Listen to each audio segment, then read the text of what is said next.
बहुत इंटरेस्टिंग बात बता रहा हूँ।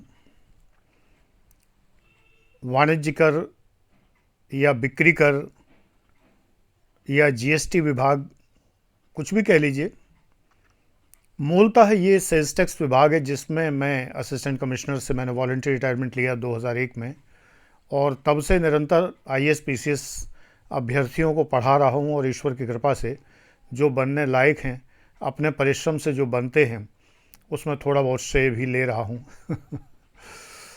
पढ़ाता तो सभी को हूँ। अगर मेरे में कोई ख़ास बात होती तो सभी बन जाते, लेकिन ख़ास बात बेटे आप में होती है जो आप बनते हैं। मैं तो सबको बराबर विकिरण दे रहा हूँ सूर्य की तरह, लेकिन कोई तो उस रोशनी से घर में घुसकर बच जाता है, रोशनी हासिल ही नहीं करता। दूसरा, बाहर निकलता भी है तो छतरी लगा लेता है, थोड़ी बहुत रोशनी उसको नज़र आती है। और कोई होता है जो सोलर पावर प्लांट लगा लेता है और घर के सारे बिजली पंखे सब उसी से चलाता है। रोशनी वही है, उपयोग अलग अलग है। तो ये आप पर डिपेंड करता है। तो मैं आपकी वो क्षमता भी विकसित करता हूँ फ्री और पेड ग्रुप्स में, जिस क्षमता से आप ग्रहण करने लायक बन जाएं। मुझे डायबिटीज़ है तो जो इंसुलिन लगाता हूँ उसके साथ में कुछ दवाइयाँ भी खानी पड़ती हैं जो सेल्स को खोलती हैं, रिसेप्टर्स को। तो इंसुलिन रिसेप्टर्स को खोलना यानी इंसुलिन बहता जा रहा है रक्त में, और वो यूँ अगर खुला नहीं है मुंह उसका, जो ग्रहण करने वाला अंग है, तो वो इंसुलिन बह जाएगा, ग्रहण नहीं होगा। इसी के लिए SGLT-R टाइप की गोलियां होती हैं, रेमो नाम होता है। जैसे बिना डॉक्टर के पूछे कभी मत दीजिए किसी को, कभी भी, वरना घातक है। तो मैंने इनके बारे में पढ़ा, पायोग्लिप्टिन के बारे में पढ़ा, सीटाग्लिप्टिन के बारे में पढ़ा, या और भी इस तरह की कई केमिकल। जहाँ केमिकल का नाम आता है मुझे बड़ा मज़ा आता है, क्योंकि मैं केमिस्ट्री से डीफिल हूँ। तो वो रिसेप्टर बनाता हूँ मैं आपको कि आप वो ग्रहण कर सके, फिर मैं देता भी हूँ। बाकी कोचिंग्स में और मेरे में यही फ़र्क है। मैं आपकी ग्रहण क्षमता विकसित करता हूँ और फिर वो देता हूँ जिसे ग्रहण करके आप सिलेक्ट हो जाते हैं। अब अगर आप ग्रहण क्षमता विकसित करने वाले वीडियोस को आउट ऑफ सिलेबस समझ के अगर नहीं देखते हैं तो आपको कुछ भी हासिल नहीं होगा। सीधी बात ये है। हमारा संबंध अपने छात्र से सिलेक्शन के पहले से सिलेक्शन के बाद तक होता है। आज अभी अभी सुबह 9 बजे मेरे एक पूर्व छात्र ओम नारायण का फ़ोन आया। वो असिस्टेंट कमिश्नर अपॉइंट हुए थे काफ़ी पहले, मेरे ख्याल से 2005 के शायद बैच में सेलेक्ट हुए, जहाँ तक मुझे ध्यान है, एग्जैक्ट मुझे याद नहीं है। ओम नारायण सिंह, और वो अब डिप्टी कमिश्नर हैं कमर्शियल टैक्स डिपार्टमेंट में, मेरे ही डिपार्टमेंट में।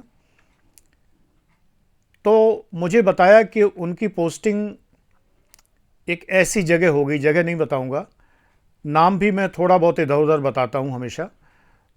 इस ऐसी जगह पोस्टिंग हो गई है जहां पर कोई काम नहीं है।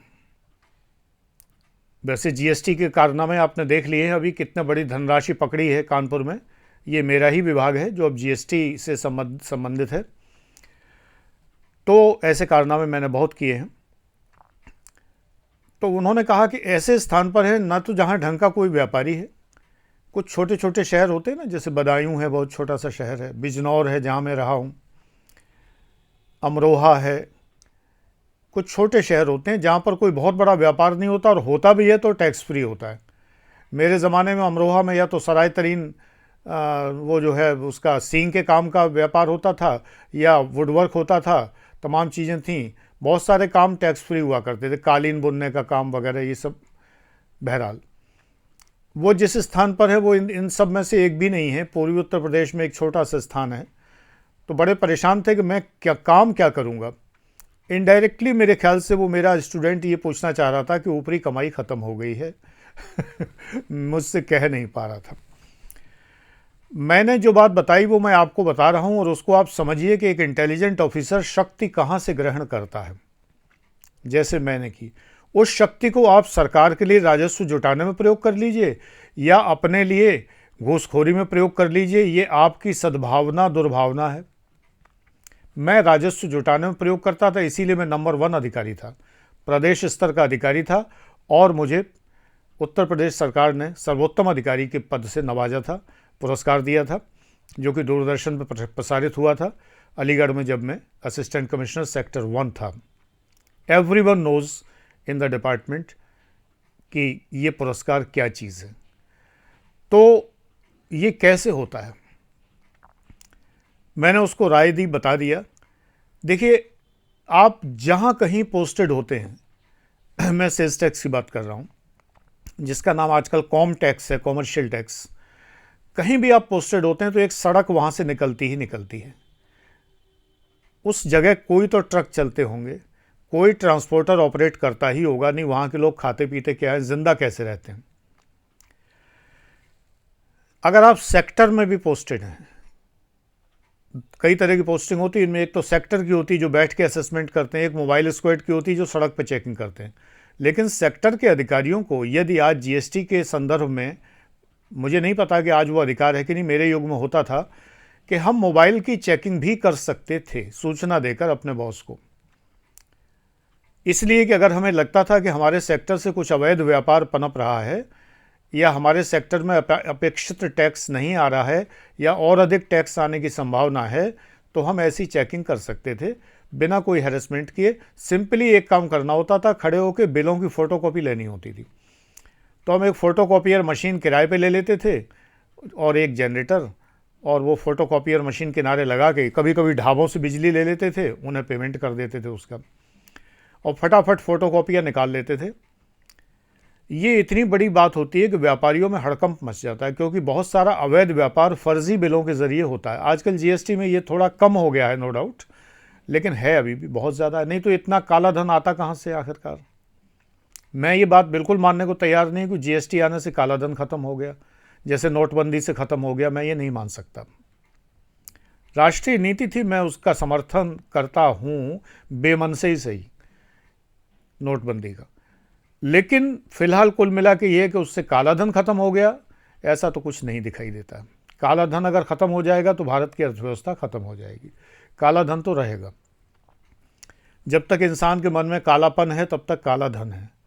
ये मेरा सूत्र याद रखिए, कमेंट्स में हो सके तो लिख दीजिए। जब तक काला धन है, जब तक कालापन है मन में, तब तक काला धन है तन पर। बन गया, नारा बन गया, स्लोगन बन गया। तब तक काला धन है घर में, है ये ज़्यादा ठीक है। तन पे तो थोड़ा ही सा होगा आदमी को।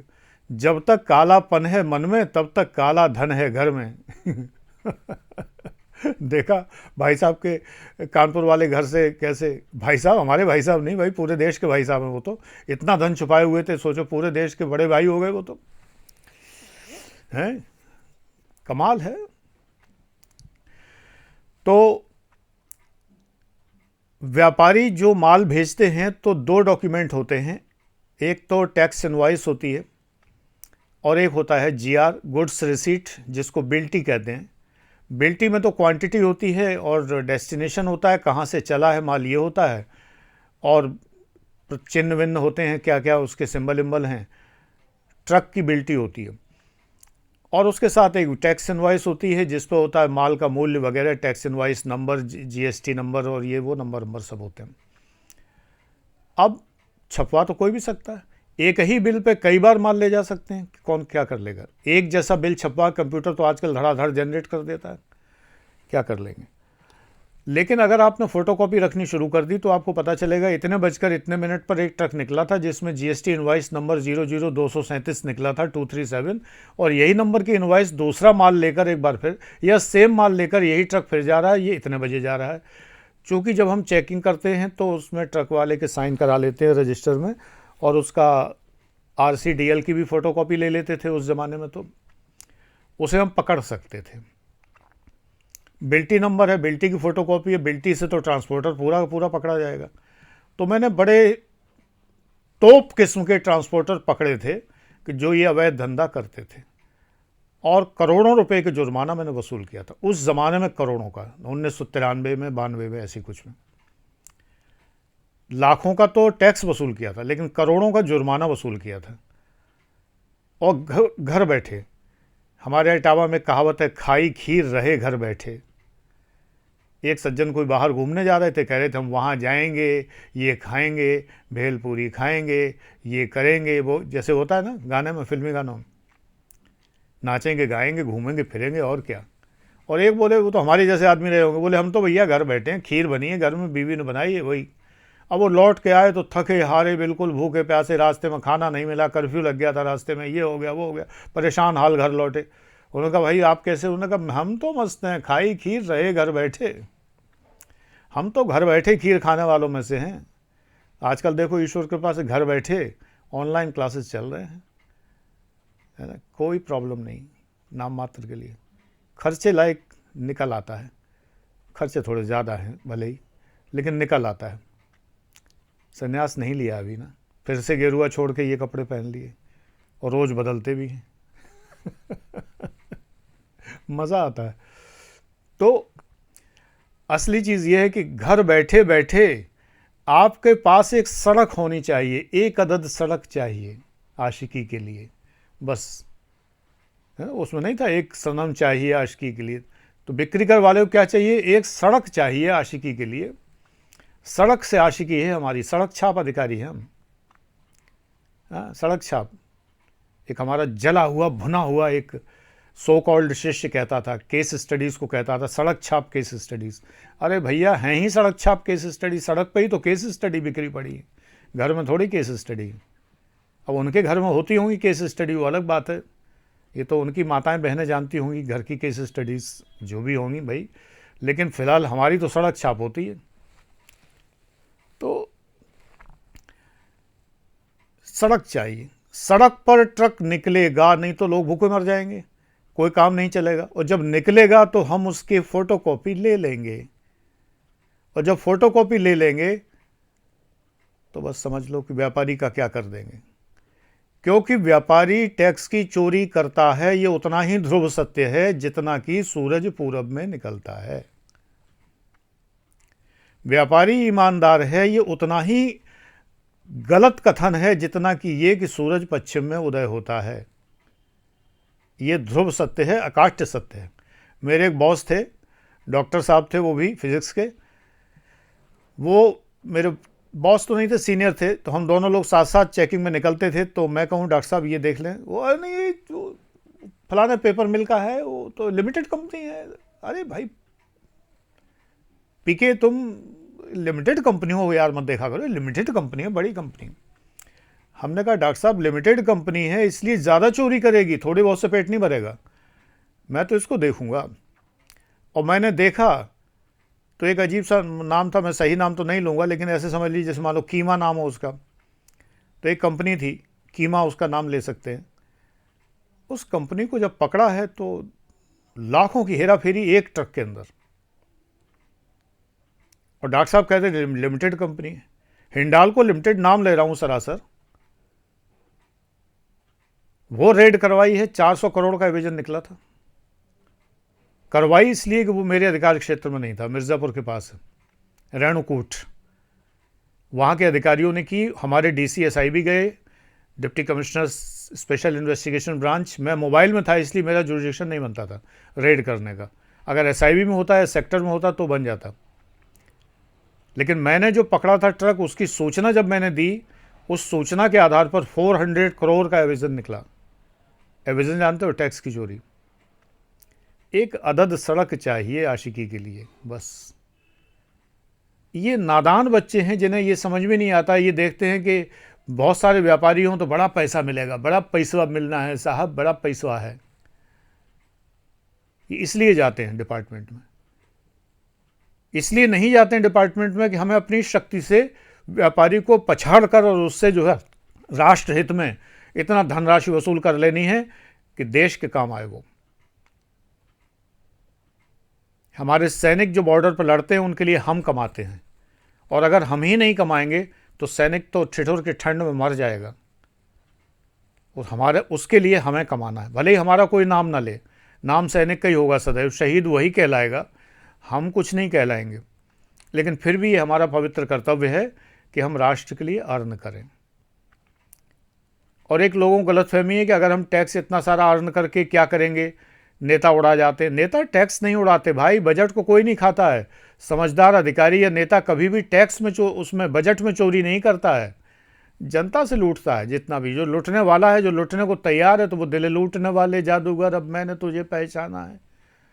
जब जनता यही गाना गा रही है, उसे लूटने वाला पसंद है। आप लोगों में भी, आप लोगों को लूटने वाले ही कोचिंग वाले पसंद हैं। ईमानदारी से जो पढ़ा रहा वो तो पसंद ही नहीं है।